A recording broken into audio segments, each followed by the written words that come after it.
There's that old cliche, you are what you eat. And if you're living in the modern world, there's a good chance all the food that you're consuming is heavily processed in some way, shape, or form.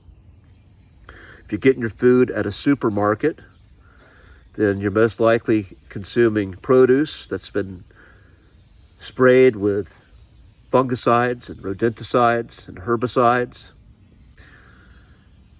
You're eating meat that has been genetically altered with hormones and antibiotics.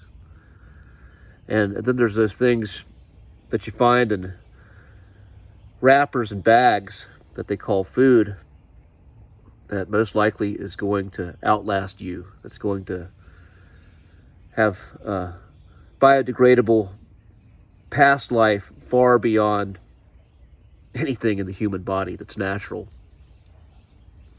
And so when we're living in the matrix and believing the food that we're getting from the matrix is true sustenance, it's no wonder so many people are disconnected from their minds, bodies, and spirits, where there's this fragmentation, this depletion in energy. And if you look at the way people are consuming their food, most people are consuming their food on devices. They are consuming their food watching screens, not being present with what they are eating. I see people even out in restaurants, and you see people sitting together and they're on their fucking phones. They're not even being present with each other. And this is the modern world we live in. And we look at ancient cultures and tribal societies, there was a connection with food. There was a direct connection. When someone hunted an animal, they saw the suffering and the death of that animal. They saw the sacrifice that that animal gave so that that individual, that tribe, could receive life from the nutrition. There's connection to the food they're growing in the ground. And in the modern world, there are those who teach one how to hunt and teach you how to grow your own food. And these are valuable skills to learn. There's some who go as far as being off the grid.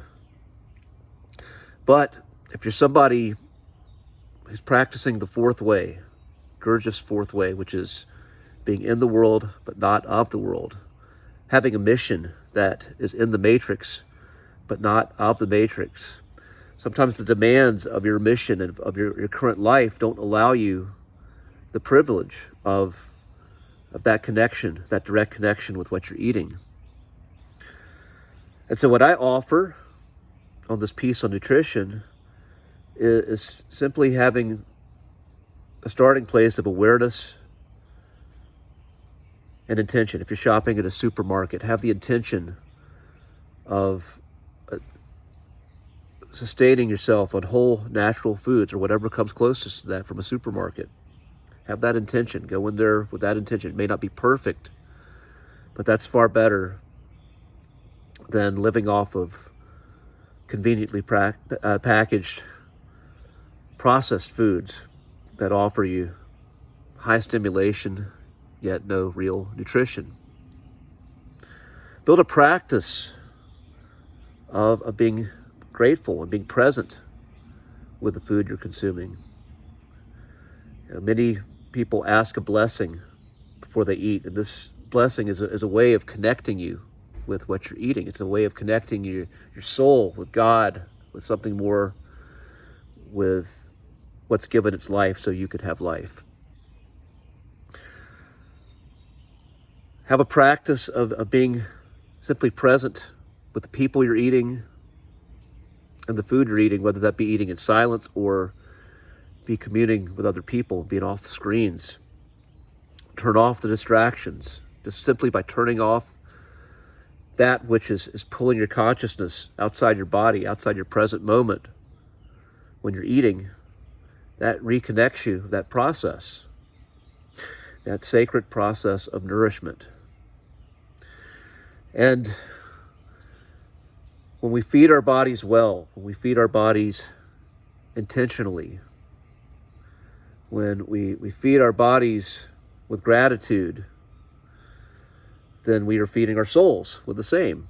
We're truly nourishing ourselves, and we are nourishing more coherence, more presence within our being. That's what I offer you today. I am Jason Abraham, the Shadow Teacher 33, professional wellness and sovereignty coach, and I'll see you on the other side. Be well, my friends.